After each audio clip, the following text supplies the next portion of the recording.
안녕하세요. 오늘은 부동산 시장 정점 찍자, 집값 폭락이라는 주제로 이야기를 나눠보겠습니다. 지금 이 영상을 보고 계신 분들 중에는 아마 이런 고민을 하고 계실 겁니다. 지금 집을 사도 괜찮을까? 아니면 조금 더 기다려야 할까? 혹은 이미 집을 가지고 계신 분이라면 지금 팔아야 할지 아니면 버텨야 할지 고민하고 계실 수도 있습니다. 결론부터 말씀드리면 지금의 부동산 시장은 단순히 오른다, 내린다로 판단하기에는 굉장히 복잡한 국면에 들어와 있습니다. 그리고 이 흐름을 제대로 이해하지 못하면 수천만 원, 많게는 수억 원까지 손해를 볼 수도 있는 상황입니다. 지금 시장에서 가장 눈에 띄는 변화는 바로 집이 안 팔린다는 점입니다. 예전에는 집을 내놓으면 몇 주 안에 팔렸습니다. 심지어 경쟁이 붙어서 가격이 더 올라가는 경우도 많았죠. 하지만 지금은 다릅니다. 매물로 나온 집들이 몇 달씩 그대로 남아있는 경우가 많고, 심지어 아예 시장에서 다시 철회되는 사례도 급격히 늘어나고 있습니다. 이른바 디리스팅, 즉 매물을 내렸다가 다시 올리는 현상이 빠르게 증가하고 있는 겁니다. 이게 왜 중요할까요? 집을 팔겠다고 내놨는데도 팔리지 않는다는 것은 결국 시장이 그 가격을 받아들이지 않는다는 뜻입니다. 판매자는 여전히 과거의 가격, 특히 2022년 고점 기준으로 가격을 생각하고 있지만 구매자는 이미 더 낮은 가격을 기준으로 움직이고 있기 때문입니다. 이 괴리가 지금 시장의 핵심입니다. 특히 2022년을 기준으로 보면 당시 집값은 역사적으로 매우 높은 수준이었습니다. 그리고 그 이후 시장은 이미 조정을 시작했습니다. 즉, 지금 우리가 보고 있는 현상은 폭락이 시작됐다기보다는 이미 시작된 하락이 계속 진행 중이라고 보는 것이 더 정확합니다. 문제는 많은 사람들이 이 사실을 아직 받아들이지 못하고 있다는 점입니다. 집을 파는 사람들은 여전히 집값은 결국 오른다는 믿음을 가지고 있고, 부동산 중개인들 역시 거래를 성사시키기 위해 그 기대를 크게 깨지 않는 경우가 많습니다.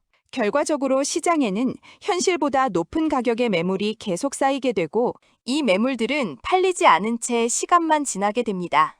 그리고 시간이 지나면 어떻게 될까요? 가격을 낮추거나 아니면 매물을 아예 철회하게 됩니다. 이 과정이 반복되면서 시장 전체의 가격이 내려가고 있다는 신호가 퍼지게 되는 겁니다. 여기에 또 하나 중요한 요소가 있습니다. 바로 금리입니다. 많은 분들이 지금 금리가 높다고 생각하시지만 역사적으로 보면 지금의 금리는 아주 높은 수준은 아닙니다. 문제는 금리가 아니라 집값 대비 금리입니다. 예를 들어 예전에는 연봉의 3배 정도로 집을 살 수 있었습니다. 하지만 지금은 같은 집을 사기 위해 연봉의 5배 이상이 필요한 경우가 많습니다. 이 말은 곧 같은 금리라도 실제 부담은 훨씬 커졌다는 뜻입니다. 그래서 지금 시장에서 가장 큰 문제는 금리가 아니라 부담 가능한 가격입니다. 이 부담이 커지면서 구매자들은 점점 더 신중해지고 있습니다. 조금이라도 가격이 비싸다고 판단되면 바로 거래를 포기하거나 기다리는 선택을 하게 됩니다. 이러한 상황에서 최근 또 하나의 변수가 등장했습니다. 바로 글로벌 경제 불확실성입니다. 국제 정세 변화로 인해 에너지 가격이 상승하고 그 영향으로 금리가 다시 오르면서 시장은 다시 한번 흔들리고 있습니다. 원래 2026년은 부동산 시장이 어느 정도 안정될 것으로 기대되던 시기였습니다. 금리가 조금씩 내려오고 거래량도 회복되면서 정상화가 시작될 것이라는 전망이 있었죠. 하지만 예상치 못한 외부 변수로 인해 금리가 다시 상승하면서 많은 사람들이 다시 관망 모드로 돌아서고 있습니다. 이로 인해 지금 시장은 3가지 시나리오로 나뉘고 있습니다. 첫 번째는 금리가 단기간에 안정되는 경우입니다. 이 경우에는 거래가 다시 회복되면서 시장이 비교적 빠르게 정상화될 수 있습니다. 두 번째는 금리가 일정 기간 유지되다가 점진적으로 내려가는 경우입니다. 이 경우에는 거래 회복이 느리게 진행되며 시장은 완만한 회복을 보이게 됩니다. 세 번째는 금리가 계속 높은 수준을 유지하는 경우입니다. 이 경우에는 거래가 더 위축되고 가격 하락 압력이 더 강해질 수 있습니다. 그리고 지금 상황은 세 번째 가능성도 충분히 열려 있는 상태입니다. 이렇게 되면 어떤 일이 벌어질까요? 가장 먼저 영향을 받는 것은 투자용 부동산입니다. 월세 수익으로 대출 이자를 감당해야 하는 구조인데 금리가 높아지면 수익이 나오지 않기 때문입니다. 특히 최근 몇 년 사이에 높은 가격의 집을 산 투자자들은 지금 이미 손실 구간에 들어와 있는 경우도 많습니다. 실제로 동일한 집이 몇 년 사이에 수억 원 낮은 가격에 거래되는 사례도 나오고 있습니다. 이런 상황에서는 집을 팔고 싶어도 팔 수 없는 경우가 생깁니다. 팔면 손해가 너무 크기 때문입니다. 그래서 시장에는 팔고 싶지만 팔지 못하는 매물이 점점 늘어나게 됩니다. 이 또한 가격 하락 압력을 키우는 요인입니다. 그렇다면 이제 가장 중요한 질문입니다.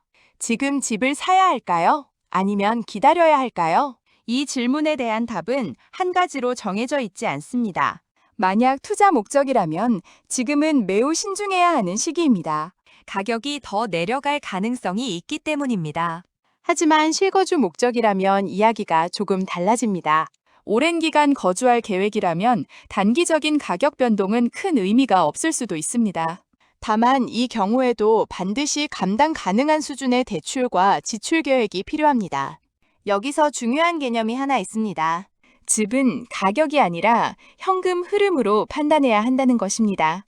매달 내야 하는 금액이 자신의 소득 안에서 안정적으로 유지될 수 있는지, 이 부분이 가장 중요한 기준이 되어야 합니다. 그리고 또 하나, 많은 분들이 놓치고 있는 부분이 있습니다. 바로 시간입니다. 지금의 시장은 단기간에 끝날 사이클이 아닐 가능성이 큽니다. 가격이 조정을 받고 다시 회복되기까지는 생각보다 긴 시간이 걸릴 수 있습니다. 5년이 아니라 10년 이상을 바라봐야 할 수도 있습니다. 그렇기 때문에 지금 집을 산다면 이 집을 최소 10년 이상 보유할 수 있는가라는 질문을 반드시 스스로에게 던져야 합니다. 마지막으로 한 가지 더 말씀드리겠습니다. 지금 시장은 위기처럼 보일 수도 있지만 동시에 기회가 될 수도 있습니다. 과거에는 무조건 비싸게 사야 했던 시장이었다면 지금은 협상이 가능한 시장으로 바뀌고 있습니다. 실제로 일부 지역에서는 리스트 가격보다 낮은 가격에 거래가 이루어지거나 조건 협상이 가능한 사례도 점점 늘어나고 있습니다. 즉, 지금은 아무 집이나 사는 시장이 아니라 잘 골라야 하는 시장으로 바뀌고 있는 겁니다. 오늘 내용을 정리해보면 이렇습니다. 지금 부동산 시장은 이미 고점을 지나 조정 국면에 들어와 있습니다. 금리, 경제 상황, 심리적 요인이 복합적으로 작용하면서 시장은 매우 불안정한 상태입니다. 이럴 때일수록 중요한 것은 타이밍을 맞추는 것이 아니라 자신의 상황에 맞는 판단을 하는 것입니다. 남들이 산다고 해서 따라 사는 것도, 남들이 기다린다고 해서 무조건 기다리는 것도 정답은 아닙니다. 가장 중요한 것은 내가 이 선택을 감당할 수 있는가입니다. 이 기준 하나만 놓치지 않으신다면 지금 시장에서도 충분히 좋은 선택을 하실 수 있습니다. 오늘 영상이 여러분의 판단에 조금이나마 도움이 되었기를 바랍니다. 감사합니다.